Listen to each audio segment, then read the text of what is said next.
Mm. Hi, everybody. Joe here. Hope you're doing great. Um, Kyle, how are you today? Pretty good, Joe. And you just wrapped up a little AMA on Reddit, didn't you? Yeah, first ever Reddit AMA. It was really fun. It was a Reddit that had like 500,000 people in it or so, which is Wow, great. that's R huge. Psychonaut.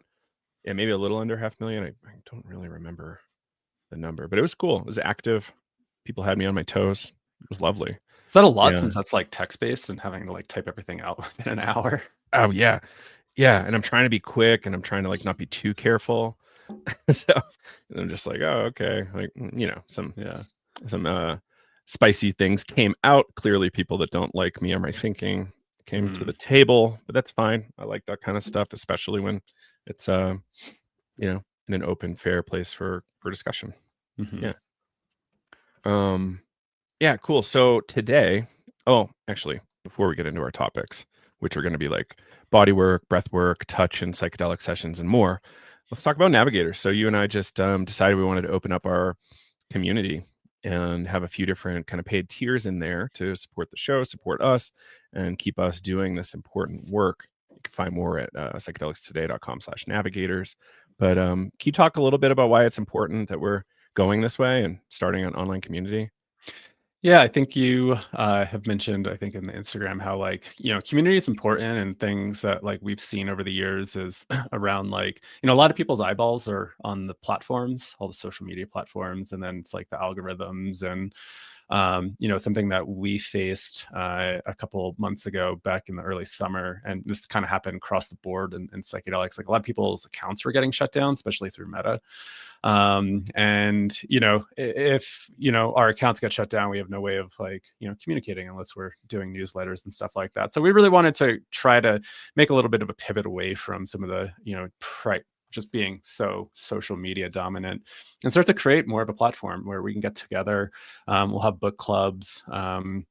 Yeah, as you mentioned, there's different tiers. So there's book clubs, film. We'll probably do some film clubs, releases of the podcast early, ad free. Also, some tiers include all of our education. So if you're really wanting to dive into some of the education, and you could pick that tier. And then some of the highest tier also comes with a lot of mentor one-on-one calls with us as well, and networking and events and stuff like that. So we really want to just get people together and have conversations and to deepen the community here. But yeah, if you want to add anything as well. Some of the lines we're using: humanity or people need community, not algorithms.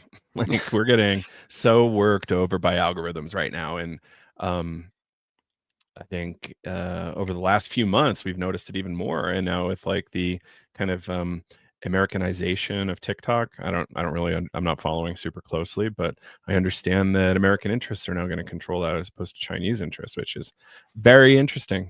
Yeah. And it's going to have some crazy results. So how do we take more control, have more agency in what we consume for media? And it's getting away from these big obnoxious platforms that have no accountability other than to shareholders. Our Yeah. Facebook's still shut down, right? Like it's Oh still my god. suspended, and we don't have access to that anymore, unfortunately. So I think that was like a big wake up call for us of like working in a taboo field where you can easily go against their vague community guidelines, and their AI moderation is just zapping accounts. So we want to create a space where we can just continue to cultivate community and relationship there. You might get a kick out of this. I wrote an article on my Substack a while ago called "Not Your Keys, Not Your Content," and playing on the crypto line. And the idea is that at any moment, one of these tech oligarchs can just shut you down. It doesn't even need to be an oligarch; it could be some mid-level manager and/or a faceless algorithm that Hmm. is just the amount of drugs I see advertised on Meta properties for how poorly they've treated us Yeah, who have right. been It's working absurd. on safety and like community here. It's just bonkers. Yeah, like iboga gummies, and like it's super crazy and not great. And you know, people don't buy drugs from social media. Please, that's like that's Psychedelics Today 101. Do not Yeah. buy drugs on social media. Please, please, please. I've been getting all these advertisements for like mushroom grow kits and like all these weird mushroom bars on TikTok. I'm like, how are they getting away with selling this stuff on here when that goes against their like community guidelines? It just makes no sense. And then yeah, Right. you put out a video on like harm reduction, education, and safety, and it's like flagged, and your account gets strikes and stuff like that. Yeah, here's how you can ruin your social media. Try to help people and help them be safe. Yeah, so anyway, we're having a lot of trouble with social media. We don't think that social media is going to be the future for psychedelics. It's going to be smaller, more private communities. So come join ours if you want to get more time with us, more FaceTime with us, maybe even input on guests we have on the show or questions we ask guests. Yeah, we're going to have all sorts of stuff there. So please check it out. The book lists for the book club is going to be really fun. I've been working on that a little bit. Kyle and I are working on a couple screenings for films that we can, then have film clubs about. And it's going to be a really, really rich community in time. And it already is. We've got, well over 1,000 people, I think, already in the platform, which is lovely. Not all of whom are members. So if you want to become a member, people who are already in Circle, please do that. We would love that and really appreciate it. Yeah, maybe that's it for now. We can circle back to it near the end. Yeah, definitely. Cool. So there's a few interesting threads we want to chat about today. So I want to, primarily focus on trauma-informed care and body work. And there's a lot of conversation. And this is a little tangential, and then we'll. Oh, but we just lost you, Joe. Your microphone went off, I think. No. Let me double check my settings, but I don't hear you. There you go. Oh. Test. Yeah, there you go. The joys of going live with tech hiccups. The idea I'm learning is don't touch your audio interface while you're live. I was poking at my levels to make sure I wasn't too hot. So, okay. At the Psychedelics and Pain Association, we've talked a lot about how important touch and body work is in relation to treating pain conditions with psychedelics. And we actually worked with a lot of people to try to get touch included in the Colorado Regulated Access Program around the NMHA, the Natural Medicines Health Act, and we're unsuccessful because regulators weren't yet comfortable with it. It wasn't that the data wasn't there. It's just like, this feels like something that's too far for us to include touch and psychedelics. It feels scary, so we shouldn't do it. In the pain space, at the very least, it's quite clear that touch is important. Is there some data around that? Yeah, I don't have it offhand. We'd want to bring Court in to talk about that. And guys, if or listeners, sorry, if you want to check out that, just listen to a bunch of episodes that we've done with Court Wing in the past. And there's a lot of conversations around touch and why it's important. And it's different kinds of input, and it's different kinds of, care in the pain space, at least. And then this is touch. I think it's been really important in our work, right? With breath work, with holotropic breath work. It's been something that we've experienced a lot in holotropic breath work.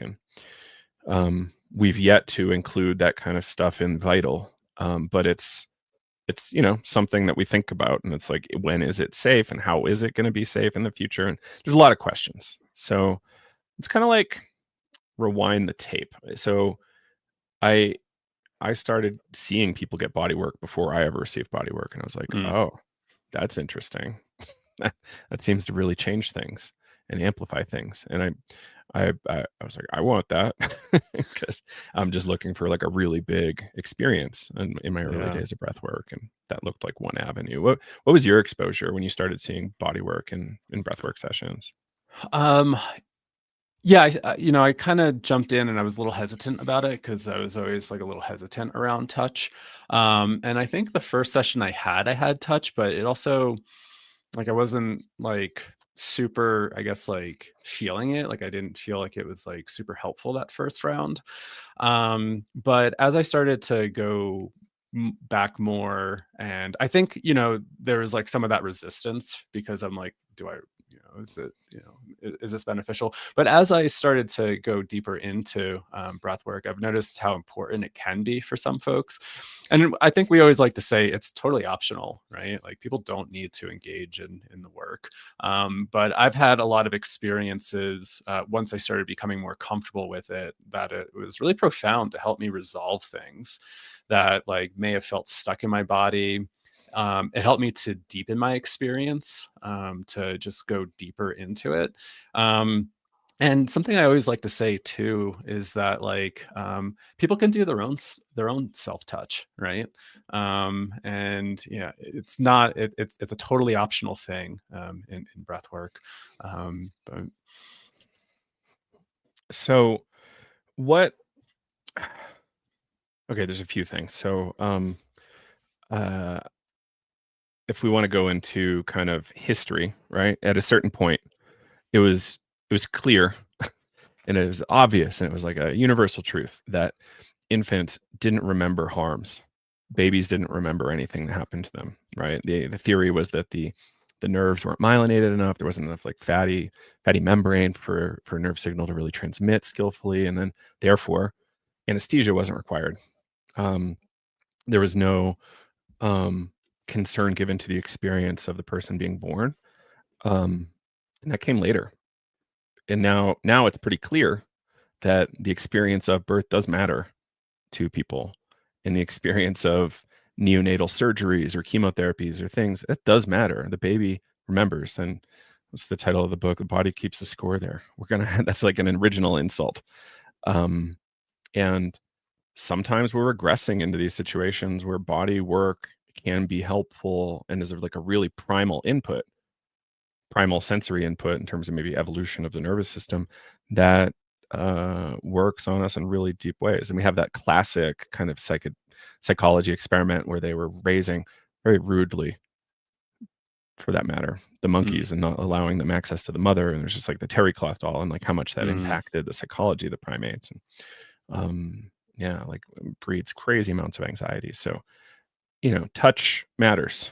Touch is a certain kind of connection that does matter, and the body remembers, right? So there's these kind of like insults, and then there's these kind of like omissions.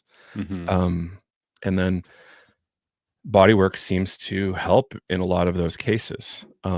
And I think we're seeing it in like the old school LSD psychotherapy literature. We're seeing it sometimes at MAPS clinical trials. I don't think most people are trained in how to do body work as part of the clinical trials, so we don't really see it discussed a lot.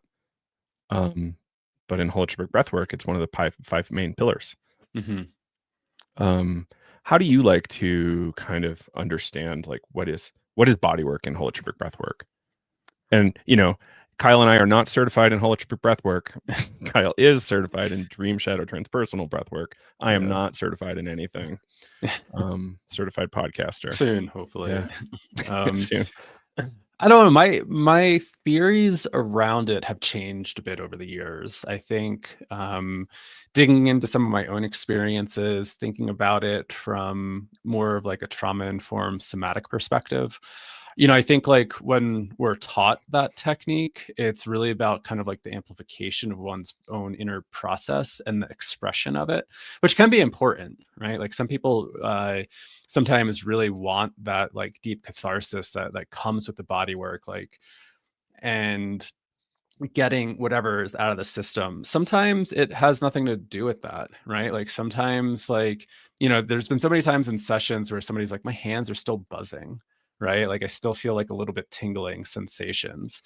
And just helping support somebody in that process. And, they might say, I feel like my hands just really want to push against something. So it's just being able to like allow a little bit of resistance. It could be, the facilitator's hand against, and that person is just, pushing against it. Could grab a pillow. You could have other things that somebody could push against. But sometimes like that energy just is kind of stuck in the system and wants to move. And there's been lots of times where there's nothing emotional there. There's nothing cathartic, but afterwards people are like, oh, that really helped, that tingling sensation. And it really helped like just move some of that stuff out of my body. Other times it can be trapped up with the trauma, right? We talk about Hmm. these concepts of errors of commission and errors of omission. Errors of omission, things that maybe we didn't receive, right? So that form of body work and touch could be something simple as holding somebody's hand if it feels appropriate and safe, and if somebody's asking for that. And then yeah, the errors of what did I say? Errors of commission are things that have happened to us, right? So maybe it's an old injury. Like I sometimes when I'm in breath work, I get a lot of like interesting sensations from like where I had my accident, and sometimes that stuff comes up. And sometimes they're like I want to work with that like feeling in the body, right? And I think about it also from that stuff is like also stored in the fascia, and like Hmm. start tapping into these states, maybe we become more aware of it. And I've noticed this a lot through doing like physical therapy on a lot of this stuff, and how much emotion is still stuck there. You know, like I've had dry needling done on, you know, the scar tissue and stuff. And like just huge amounts of catharsis could come from that, right? And that's not, you know, I guess always say quote unquote like typical if you're going for like a physical therapy session and trying to get some sort of physical manipulation. You know, some people I think are a little bit more in tune with like that emotional state, but I realize like that stuff is still kind of like in me at times, and how important it can be to facilitate that. I had a physical therapist just do some like gentle, I don't know what she was doing, what the technique was, but it's this like gentle stuff on the fascia. And I was all of a sudden, I felt like I was like back in the hospital, and dealing with like some really deep content from that incident. And I always just find it so fascinating that like just, and it was like the most subtle thing. I could barely feel her hand, but it was just enough to like activate something emotionally within me, and allow that kind of catharsis to happen. And it also helped to like deepen my perspective on it. You know, it was like, oh, maybe I didn't get something I was looking for during that time, or maybe I haven't fully processed that experience, and this allowed me to process it in a way. And so I think that's where it can be important for folks that want to do that type of stuff, right? And I always like to say I think it's really important to give enough informed consent, and you know, the ability to say no. Like this stuff is totally optional, for folks, but I think it can also help to deepen one's experience if they're interested in exploring that. Let's talk about like how slow this process is. Like default is to not do body work in a Yeah, lot of cases. Like totally. I would very much prefer not to touch people, especially deep in the session. Um, like so like the first indication generally is that they open their eyes and kind of like look around. We go like talk Yeah, to them for a while. Um, and that's like a really slow conversation, long, slow conversation to say like, oh, what's going on? Like, should we, what's happening in your body? Like, how are your hands? Like, what's going on emotionally? And where are those emotions? And then we're like, maybe you want to go back in and breathe more. Um, and you're having like quite lucid conversations. It's not like you're jumping in, especially with no conversation whatsoever, yeah, right? no, not at all. Yeah. Yeah. Why do you think it's important to go really slow with these conversations? Well, it's developing that safety and trust in the relationship. And also, again, this is, I always try to preface it too, is like, this isn't something that we're trying to do to you, in the sense of like when we think about like body work in the sense of like massage or physical therapy, there's like a physical manipulation that's trying to do something to the system, right? Like there's a knot in my neck and like I need to physically maybe do whatever that is. um but this is, I approach it as like this is supposed to be a supportive process for what you're going through, and we're really just trying to create that container to support your process. And so it is really important to take it slow and see if that is what the person actually wants to do.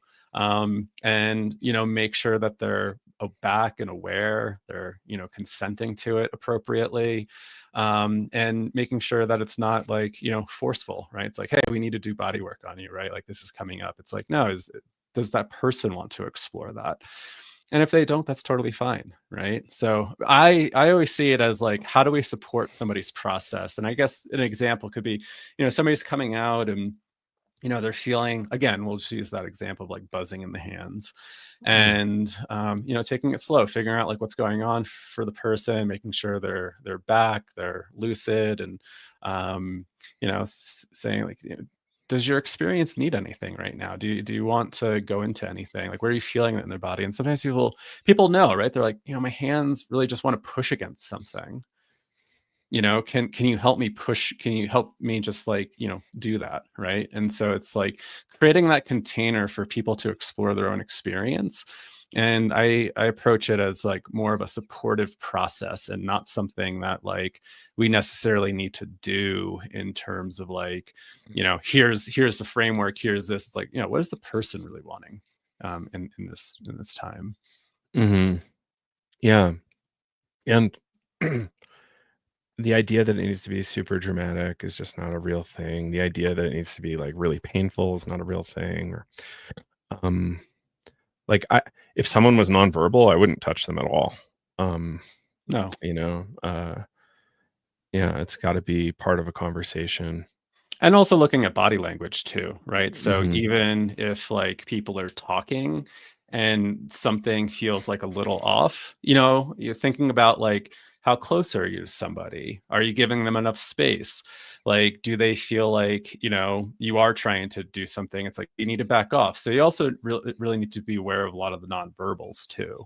And thinking about like space and how that might be influencing somebody's experience, and all of that. So, it's not also just like that verbal consent, right? Like we got to also look at like body language, because sometimes people do come out of experiences and they have a hard time verbalizing, right? And you can also see that in psychedelics, right? Like people just can't verbalize anything. And, that's where you have to proceed with a lot of caution, and also check in with like, yeah, what's going on right now?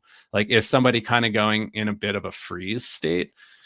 And that's a sign, maybe we back off, or they are a little bit more hyper vigilant, and tense, right? Like they're trying to like get out of a situation.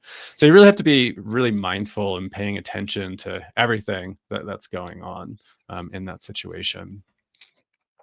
Yeah.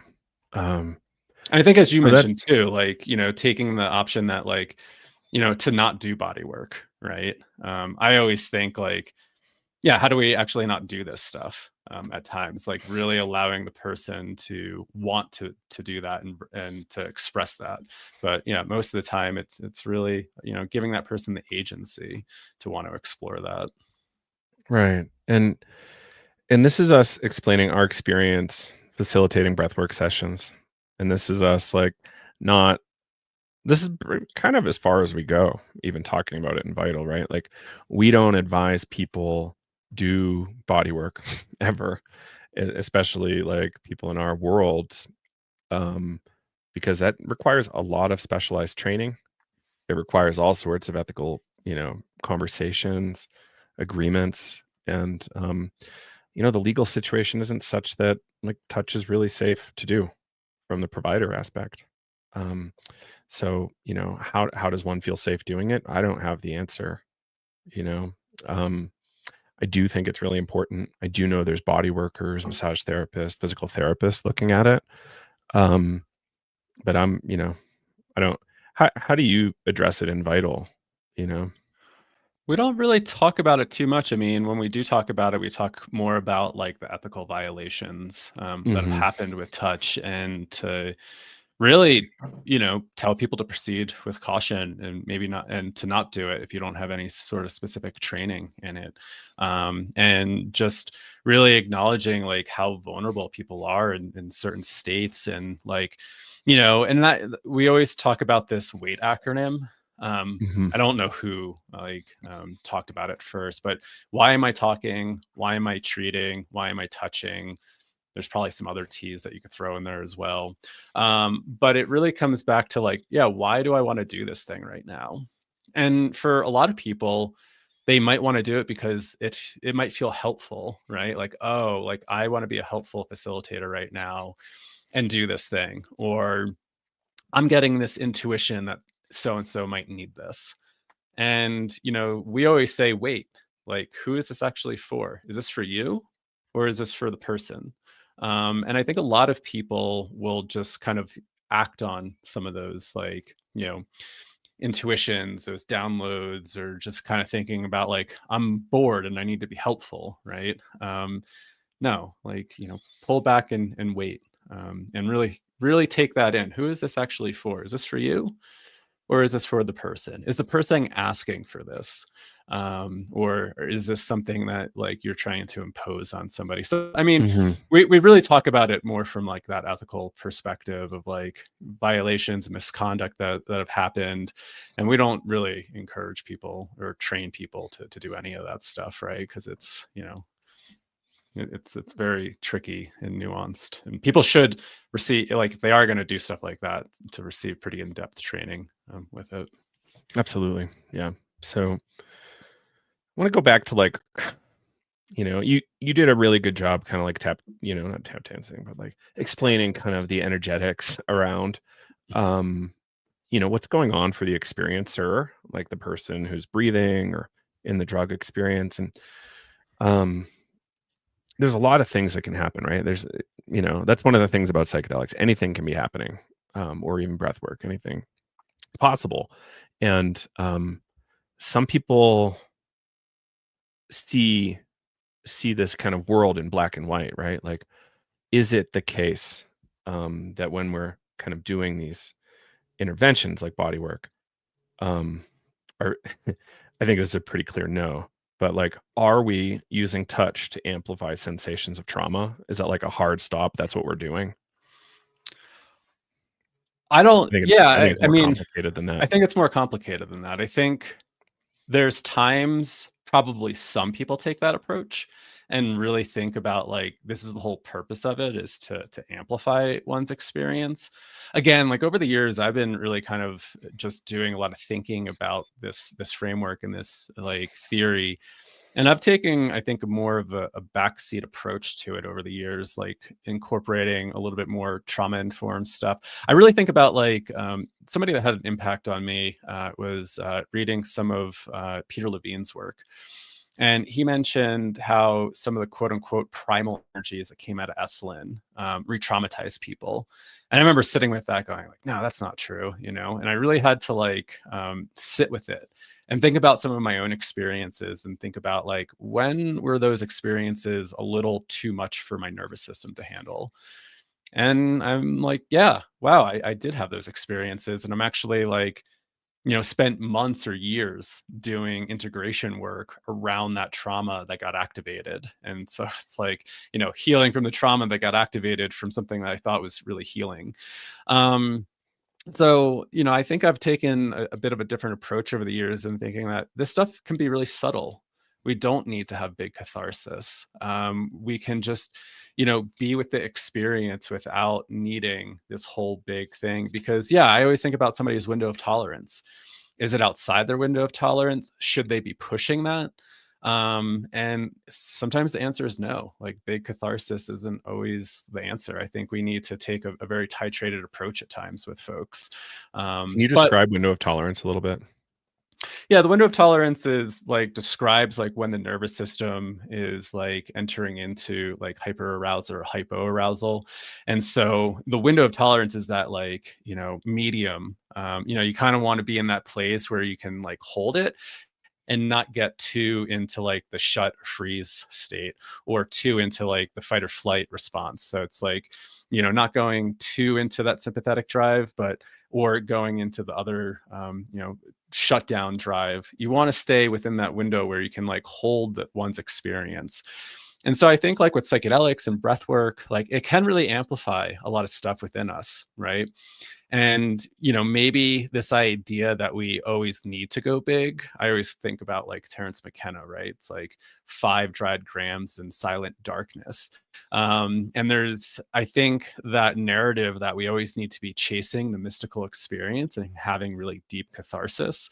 And I speak about this like when, in the early years, I was like, if I was not dying on psychedelics, I wasn't doing it right.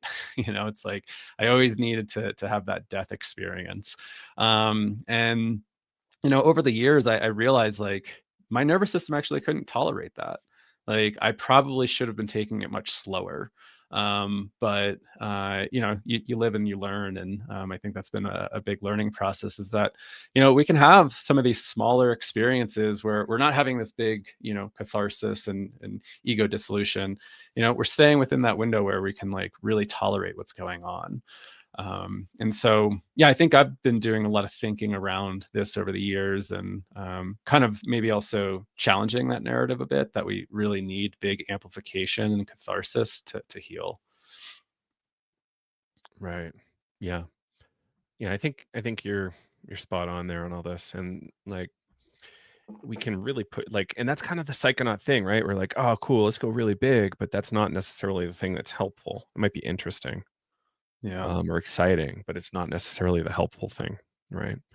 And you see a yeah, lot of enthusiasm in younger folks just going like, really hard, me included. And then where I'm like, oh, maybe a quarter hit acid's okay. Maybe I don't need 10 or 20 or whatever, or yeah, 7. When I hear about mushroom dosing these days, I'm just like, good God, people, your like yeah. default is 7 grams. Good God. Like, Well, and it's that's not even a also meaningful thing anymore. yeah, and I also think it's like part of the research too, right? Because a lot of the research also focuses at like high dose mystical experiences when you look at like some of the Like 3.5 psilocybin. gram equivalent, not 7. Yeah, yeah, That was one of the questions on the AMA earlier, right? It was like, is mystical experience required for therapeutic result? And like, short answer, no. But like, it's helpful. Can be helpful. I think it's a good touchstone. And like with the USONA stuff with anesthesia, I think it's like clear that we get decent clinical results even if we're not aware of those mystical things. that's really Um, fascinating. Yeah, right. Because yeah, it's multi-system. Like we're hitting a lot of systems with psychedelics. It's not just like conscious awareness. right, That's a major part of it. We're hitting so many other right. things. Yeah, you're getting like all the activation of the receptors in the brain and the gut probably as well, and like how is that impacting Totally. you, even though you're not aware of it, right? Yeah. So yeah, yeah, I love that. And um I think people need to get a little bit more sophisticated about their understanding of like what psychedelics are actually doing.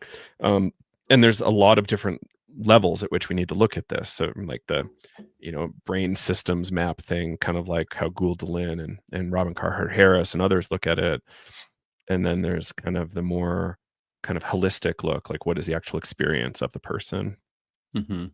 and like the transpersonal psychology aspects. Because I can tell you for sure, Robin, like these models that folks are working on in these big labs are not able to account for a lot of the experiences, Mm. you know, like this Lenny's analogy, like, oh, this is where you can see it right here. This is where he's seeing the cat in his mouth. Right. Yeah. Um, like that's not happening. Um, yeah. So let's go back to this. Like I remember there being some like narratives in the maps world around MDMA psychotherapy. And I've done none of the training, done plenty of reading, talked to plenty of people who've done the training. But the idea that comes back often is under the influence of MDMA, kind of there's a lot less fear. They talk about like downregulation of blood and blood flow and amygdala, which amygdala is far more complicated than that alone. And the idea that you can actually confront and reprocess these experiences as a more calm nervous system to hopefully process them, to hopefully get to the other side of them while not having a outrageously strong fear response. Mhm. Is that like largely in line with kind of your understanding of the MAPS framework around MDMA? That's essentially, yeah, kind of the theory around it. So yeah, decreased blood flow to the amygdala. They suggest like the left part of the amygdala, which is like the fear processing part of the brain. And so when somebody is then activated through like a memory, a feeling, typically the limbic system and the amygdala would start firing, and we would go into like that fight or flight or freeze shutdown response. But under the influence of MDMA, maybe we're not responding to that as strongly. It's allowing people to, revisit these experiences without that heightened state. But I'd also be curious to really like hear, because I'm sure there's people that like do get really, activated during these experiences, right? Like, a Totally. really bad MDMA trip, and like, things are emerging, and it's not necessarily all like people are happy and processing, but yeah. And then there was also something interesting, I think I remember reading years ago, also about like the therapeutic relationship. And so for those that do have a pretty significant like trauma history, may have had to be in a hyper vigilant state growing up, like those folks will tend to read body language and facial expressions a little bit differently. So even if like, yeah, I'm looking at you, Joe, and like I notice you like twitch your eye, I could be like, oh, Joe hates me right now, right? He's thinking like something.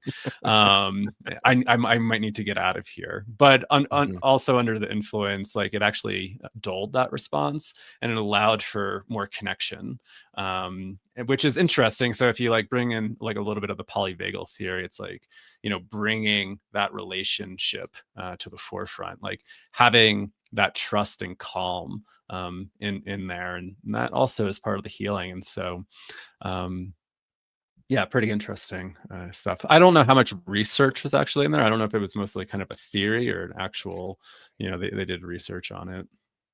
Right. Like, it seems solid to me, right? And, like, it seems to track with my understanding of things. Um, but it's not like Maps is saying, "What's your scariest moment? Go there immediately and re-experience it." Like, that's hopefully something that can unfold more naturally. Hopefully. Mhm. You need to Um, take it slow. Like we really need to mhm. take it slow. And I think that's something I've just been learning over the years, where it's like when you're dealing with a lot of trauma, you also need to take it slow. I'm always reminded because like, and I share this story often when I'm teaching, this near death experience. I've talked about it for those that have listened. You've probably heard me talk about it or constantly bring it up. And it was during an ayahuasca experience that I had, that I was able to tap into a certain part of that narrative that allowed me to go deeper into the narrative. And I was only really able to do that because I was like kind of paying attention to how my body was responding, and really trying to do my own self regulation there so I could go a little bit deeper in there. And I got to this like insight that I was terrified. What I'm working with is fear that I'm never actually going to see like my friends or family ever again. And usually when I tell that story, I talk about like the bliss and like the love and, the transcendence that's unfolding. And it took me over, I think at that point, 16 or 17 years to tap into I was afraid. Such a small insight in some regard, it's like, well, no shit. Like I think anybody would be afraid, but it was the feeling of fear in my body was too activating to me. I would then kind of go into like this fight or flight or freeze response. I would get caught up in these like really dark narratives, and I couldn't ever go there because it was too much for my body to handle. And so I tried to distract myself, and it was like during this time I was like, wow, like I was afraid. And so that reminds me, it's like this stuff takes time. Like that took me over 16 years to just come to that realization. And it's like after all the work like I was doing up before that, you figured I would like tap into it in some way. But it's like sometimes this stuff is just too much to hold in the nervous system. So then that also comes back to the window of tolerance, right? It's like when I would start getting into this narrative or this experience, I would always play that game of I need to like get up, I need to leave, I need to like, do things distract me, I need to get out of here, I don't feel safe, type of response. But I think all that work leading up helped me to stick with the experience and to go into that. But again, it takes a lot of time to feel safe in the nervous system, to feel safe in relationship, to feel safe in your environment. And I think that is like the biggest part of this work. It's like, how do you cultivate safety? And that's really tough, especially when you've dealt with trauma. I think somebody said it to me the best. It's like, how can I trust myself or feel safe when like the universe has always shit on me, or like bad things have always happened? And so to then try to find that safety in your nervous system, that's going to be really, really hard. And it's actually more activating to feel safe, right? So like when we think about like um This came from Beth Rothschild. She wrote a book, The Body Remembers, I think that's what it's called, volume 2. But she talked about how, like, for some folks, closing your eyes and inviting people to close their eyes to do meditation can actually be really, really activating. Because if you grew up in a hypervigilant environment, or you had a career that you needed to be really hypervigilant, closing your eyes and feeling safe actually was threatening, right? Like, thinking about, those maybe in, doing jobs like being police or first responders or the military, like, to feel calm and safe in an environment where you actually need to be on guard, or maybe you grew up in a house where there's just a lot of chaos and you always needed to be hyper vigilant, like, to actually feel that calmness and that safety is actually going to trigger your nervous system even more. And so that takes a really long time to start to work with, I think. Yeah, I've seen it. I've seen people respond to it in community and in sessions Yeah. and in all sorts of things. It's wild. And sometimes people just want to bolt. Yeah. And it's challenging. It's a very natural response. Mm. So let's talk. One of my favorite stories, and you and I use this a lot, is like this. It's a Viking story. So like there's this like classic kind of breathwork case that we chat about, and like this one sitter was sitting for a breather. The instruction is very clear that you're like not supposed to know or interpret what you think is happening for somebody. But the sitter got really kind of triggered and said, "Oh, this person wants to be cared for. They're having a really hard time." So like kind of bundled them up and started like, taking care of them as if they really, needed to be taken care of, like a baby or something, right? But the person was really having the inner experience of being a Viking dying on the battlefield or something along those lines, like a brutal death. And like the juxtaposition of those two scenarios was such that it really was not helpful in accentuating that person's experience and really distracting for their process. We never really kind of talk about if that was harmful. I think it's harmful in that it was a really special opportunity that that person had that the sitter kind of influenced in an unhelpful way. And it was because of them kind of thinking, I know what's happening here and I know what I need to do. How do you like to think about that? Like anything in addition? It's, again, it comes back to like that WAIT acronym. Like, why am I doing something right now? Am I doing it for myself, or am I doing it for this person? And in that example, was it actually for that person? And, again, we don't know all the details there. It's like, a story. But I think that's also where frameworks, like, you brought up the birth stuff a little bit earlier on, and tying body work to like the birth process, which can be important for some folks, right? But I think in this example, it's like, here's somebody that is kind of maybe following that framework and going, oh, I need to help them rebirth themselves, right? And so, again, I'm speculating. I have no idea what was going on through this person's head, but hearing it, this is like my analysis and what I think about him, or opinion. It's like, okay, here's this framework. They're going through a birth process. They're curling up like a fetus. So let me go in there and help and assist that person, which I don't think you should do. Right. I think that's hands off. If like somebody's asking for that, if they want you to help them support that, like, great. But like, you should never just intervene like that without somebody's like consent and permission. So And yeah, I think we kind of covered. So like there are scenarios in which people can make mistakes, and that's not great. Generally, they're not all the way catastrophic. I've not seen anything catastrophic in breathwork really ever. And I've been around it for over 20 years now. So like, I think the technique is pretty great. I think to your points earlier, the technique could iterate based on what we know from polyvagal theory and trauma-informed care now. And, some people treat it like an orthodoxy. Some people treat it like a living tradition. I prefer living traditions because everything is changing all the time. yeah. Yeah. And we have to take the latest of science into account. Yeah, and polyvagal stuff is pretty clear. I think it's still designated a theory. Are there people who are really against polyvagal theory? I heard one hint at it recently, but I wasn't There's sure. definitely some critique, yeah, that it's not like, I don't know all the critiques off my head. I have some like slides on it when I present and give a little bit of disclaimer around that.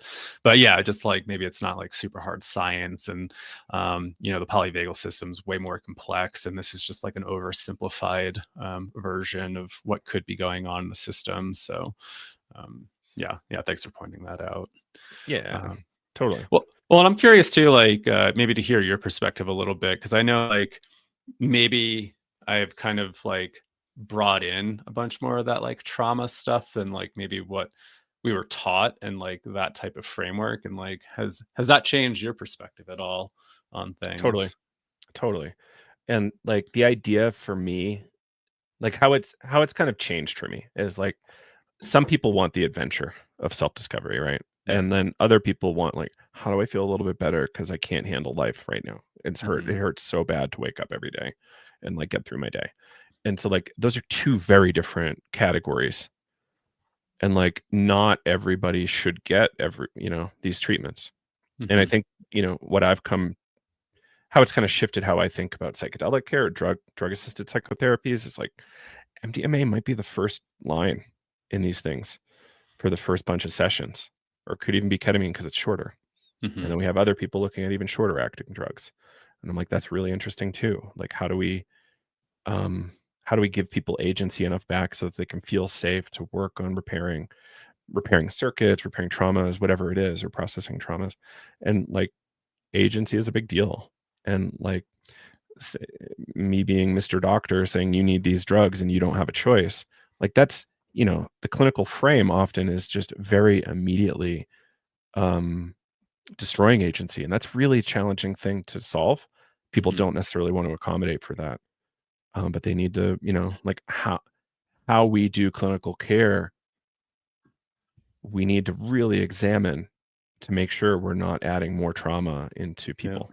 And that's a really fucking challenging thing. So that's me evolving from where I was before, where I'm Mm. like, go to the doctor, they give you fucking whatever, and hopefully you're better, and that's the story. And then, they've failed me so many times. So Yeah. like I'm a little challenged with it too. So and maybe Well, it's not them as individuals, it's them as a practice and, and like a a licensed field. profession that they have Yeah. to follow the certain rules to get to, yeah. Go ahead. Well, I think what you're saying about the agency is just so important. I think like when we think about like some traumas, like, that's also maybe at the core of it, like our agency was taken away. Right. And so like really helping people to cultivate that sense of agency, creating that space where somebody feels that and feels safe, I think is the most important thing. Um, Yeah. And a lot of people think that body work in sessions or like this trauma informed care thing isn't really a living tradition and a living kind of thing that's evolving. It is. It's not the case that somebody just jump like it's really bad care if somebody just jumps on somebody and starts pressing at them and doing all sorts of shit without it being a conversation and a process and all the training. Like that's bad. That's not good. And then what is good is a slower process and like a relational process. And even if that person isn't traumatized, like in mhm. any way, like they had, a really kind of charmed life, um, that's a it's still a no-no. Yeah. It's an extra no-no for people with deep trauma and like heavy wounds. Yeah. Um, and like so my point is there's a certain level of self-sorting that we really should hopefully see, and then there's a level of screening that we should work on to say breath work isn't for you. Like you really should go to a bunch of psychotherapy or something. You should like work on these things, and then you know that's also traumatic though to kick them out automatically, right? Like that Hmm. sucks. Like that's Yeah. another Yep. exclusionary thing. So maybe the move is a conversation to just say, hey, you can be in the room, maybe just breathe really lightly, and we'll have it be kind of a private arrangement where you're kind of gonna you're gonna have special treatment that allows you to still be in the room and participate in a way so you can have a little bit of agency and you're not just excluded because you're sick, Hmm. or wounded. Does that make sense?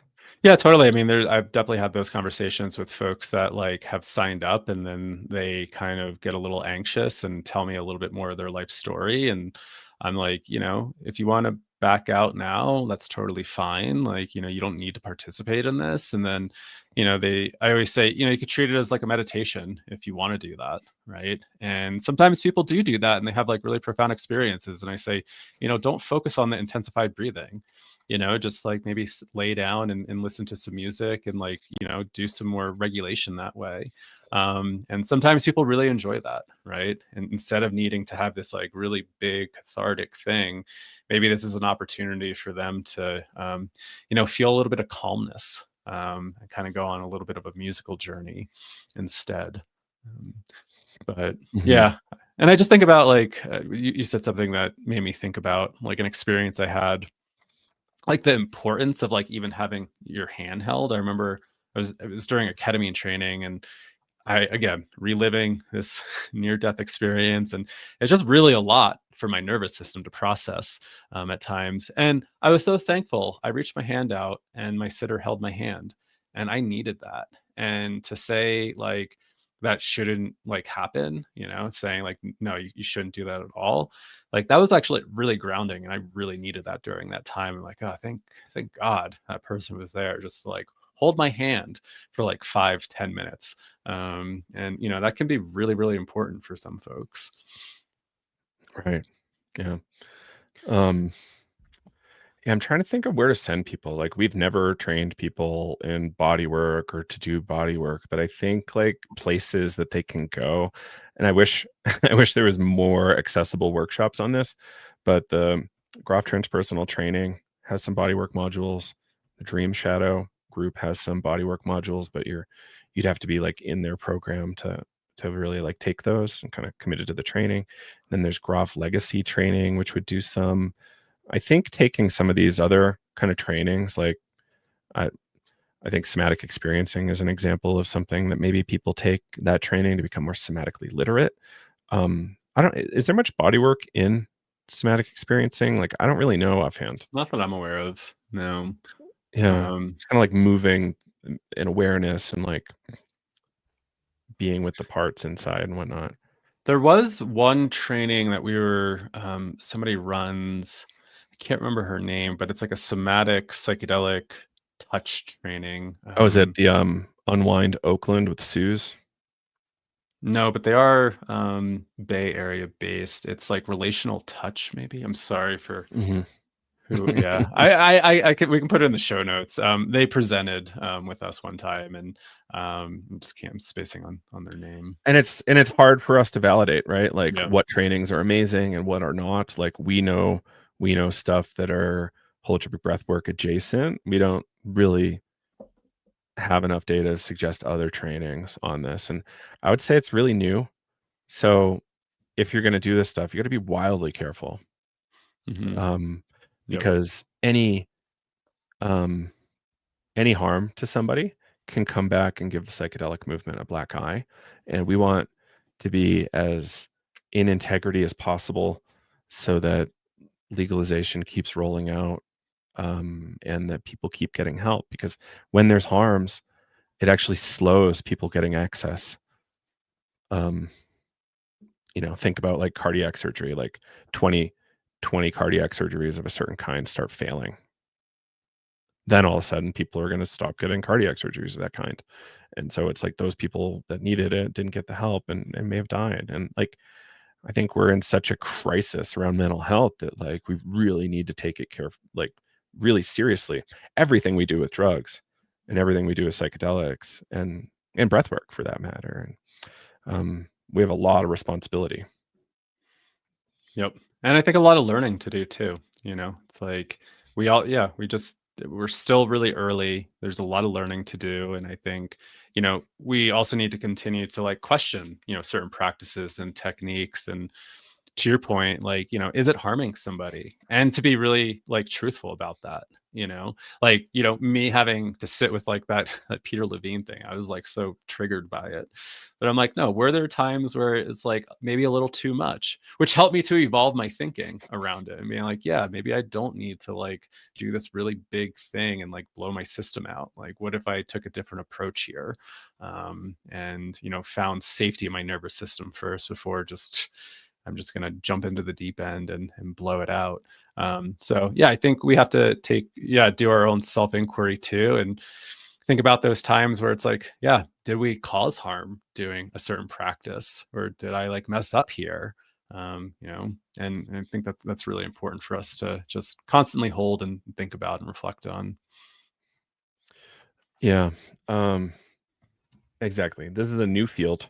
The science of psychology is young. Never mind the science of psychedelics in psychology and psychotherapies and psychiatry. This is a major innovation in a field that's already, quite, relatively well developed, maybe is a way to put Mhm. it. But yeah, early days, I think, is the Mm. best way to put it here. Um, and just because your shaman does it doesn't mean you should do it. And just because you feel like you have the mood of shamanism going doesn't mean that you should do that. And Yeah. really question it. Find accountability partners. There's so much here in terms of like improving safety. Yeah. So yeah, just be safe out there. Like I'm really encouraged that we can have these conversations more openly now, because touch used to be like the thing you can't talk about, and now you can. And it's I feel like it's important. still a touchy subject, but I think we need to talk Ah, about it because, people are doing it. If we're not having like conversations about it, then I think that's where harm continues to happen. So if there's that fear of even discussing it and people are doing it, I think that just continues. But we need to just have like, yeah, ethical and real conversations about it. yeah. Um, so what kind of stuff, um, like, did we miss anything here? I think is relatively complete on this topic. But miss I think anything so. major? Yeah. Yeah. No. Yeah. I think just talking really about like the safety, the agency, that concept of like this should be more of a supportive practice than a doing practice for folks. And again, just think about that acronym WAIT. Why am I talking? Why am I treating? Why am I touching? And is this really for you, or is it for the person? And if it's for you, bring that in, and sit with that a little bit more. Like, is it because I'm bored? Am I feeling anxious? Like, do I feel like I'm not being enough right now? And really, yeah, really sit with that. Yeah. Um, cool. Well, I think that's good for right now. So let's chat a little bit about how people might be able to follow us and what we've got coming up. So October 20, you've got a class coming up with Dr. Ito Cohen. Can you talk about that one a little bit? Yeah, it's called Advanced Shadow Work and Psychedelic Integration. It seems to be perfect as it's floating down there on the screen. Yeah, so Advanced Shadow Work, this is a class that Dr. Eo Cohen and I have been teaching for the past, I think this will be our third cohort. We run it every year during the fall. And really to talk about like how psychedelics can bring the shadow up. What is the shadow? What's the golden shadow? How can we work with these experiences within ourselves and with clients that we might be working with? So, yeah, if you're interested in digging into the shadow, learning about how to work with it, we do try to make it very experiential, also with like journaling prompts and activities. So we're actually engaging in that work. That will kick off on October 20th. That's a Monday, happening on Monday mornings, I think at 9 Pacific. It's 12 Eastern.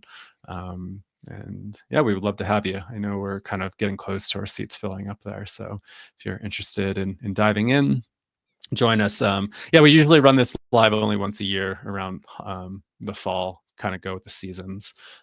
So Great. And then what else do we have coming up? We're going to be putting out a number of new classes. I think we've got a music one. I'm going to be putting out a digital security one. I've taught a few times. So that's going to be really good. So music and psychedelic sessions, digital security for the psychedelic set. It's really important these days that we really stay on top of privacy. What other stuff do you have in development? We have a spiritual emergence course, a somatic and trauma course, and then also a course on inner work for psychedelic integration. Cool. Those are going to be probably a mix of live and pre-recorded. Hmm. And then those are things, hopefully, that we're going to have available for navigators. So Yeah, if you join navigators, one of the cool things we're trying to develop is a library of courses, because we know it's intimidating to jump in and spend, a few $100 or more, like thousands of dollars sometimes for classes. And how do you know that you want to do that kind of thing? It's very complicated. And we're going to make that more accessible for everybody by adding courses into that subscription-based program at Navigators. So psychedelicstoday.com/navigators. It's going to be as many courses as we can throw at you in there, because I just love the idea of having a huge library of courses for people, because more people with more education makes this scene better. I agree. I agree. Yeah. Especially in community.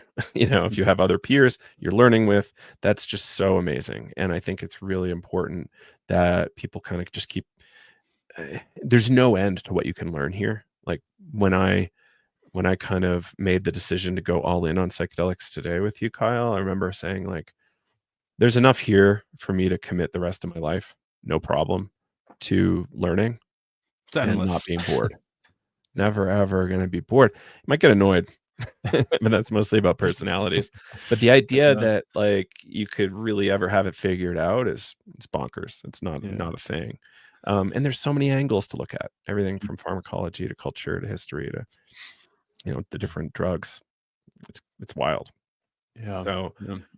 in community with lots of education, we can develop a lot of new interesting things together. And we just really want to support Mm. a good, healthy, holistic culture around psychedelics. And that's what we've been up to for years. And that's what we want to do even more with navigators. So please, folks, check us out, support us, psychedelicstoday.com/navigators. And we would love your support. Any other kind of cool stuff you want to mention about the navigators program? No, yeah, we're excited to finally kind of kick this off, and yeah, excited to get to know everybody that's signing up. And to your point, just about like the education library, just really trying to build that out. And yeah, hopefully it makes it a little bit more accessible than buying like some of those courses at a bigger price. It's that subscription, and being able to learn in community. We'll host like open office hours, times to get together and chat about all the stuff. So yeah, really hoping to see you all there. And yeah, I just want to give Peggy a shout out on LinkedIn there. She's dropping some really great stuff in there and doing a presentation on touch, and something that she just mentioned in McQueen's training.